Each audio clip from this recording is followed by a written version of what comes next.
नमस्कार, मैं डॉक्टर पूजा रावल आज आपसे डिस्कस करने जा रही हूँ कुछ ऐसे टिप्स जिससे आप जल्दी से नेचुरली कंसीव कर लेंगे।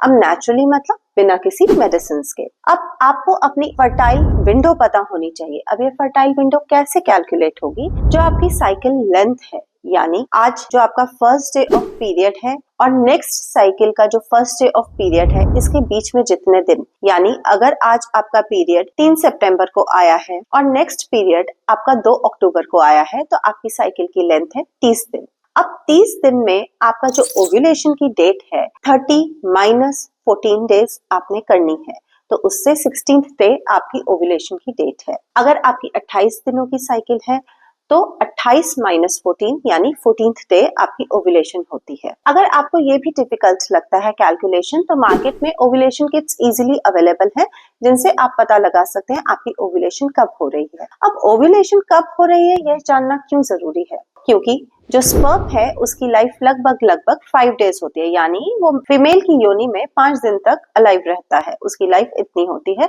और जो एग है उसकी लाइफ है 24 आवर्स। तो यदि आपकी ओव्यूलेशन डेट से आपको यह जानकारी मिल जाएगी कि आपको कब संबंध बनाना है। ओव्यूलेशन डेट से 4-5 दिन पहले से और ओव्यूलेशन डेट के 1 दिन बाद तक डेली बेसिस या ऑल्टरनेट डेज पे संबंध बनाने से आपके प्रेग्नेंट होने के चांसेस बढ़ जाते हैं। ओव्यूलेशन जानने के लिए चाहे तो आप फॉलिकुलर स्टडी भी करा सकते हैं, जिससे पता चल जाएगा कि एग कब रिलीज हो रहा है।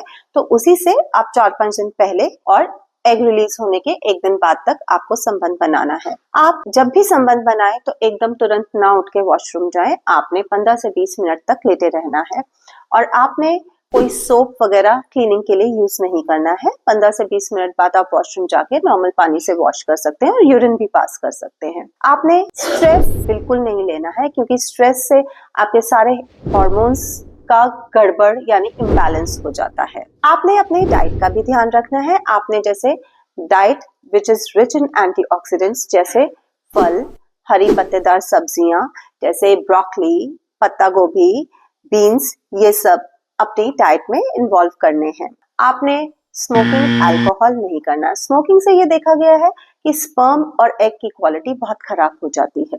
जब आप कंसीव करने की कोशिश कर रहे हैं तो आप पपीता अपनी डाइट में अवॉइड करिए, क्योंकि पपीता के बीज पहले अबॉर्टिफिकेशंस की तरह यूज किए जाते थे। दूसरी, आपने कुछ विटामिन भी आप ले सकते हैं, जैसे कि folic acid, vitamin B12। Folic acid की एक बहुत ही छोटी सी गोली होती है जो कि ना आपको कंसीव करने में मदद करती है, बल्कि बच्चे में भी जो आगे पहले 3 महीने में जन्मजात विकृतियां हो सकती हैं, वह उसको भी रोकथाम करती है। आपने मोटापे की तरफ नहीं जाना है, आपने अपना मेंटेन करके रखना है। आपने वॉकिंग और एक्सरसाइज भी रेगुलरली करनी है, जिससे आपका वेट मेंटेन रहे।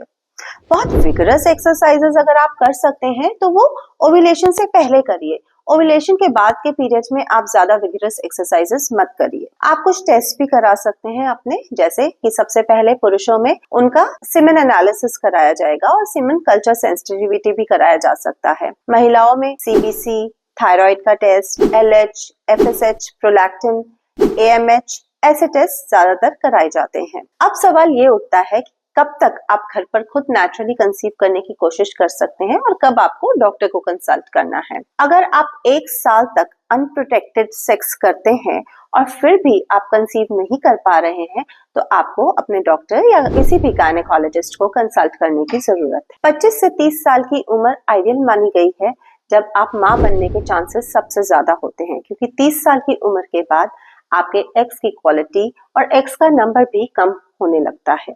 तो स्ट्रेस ना लेकर समझदारी और सूझबूझ के साथ अपने नए पेरेंटहुड की जर्नी की शुरुआत करें।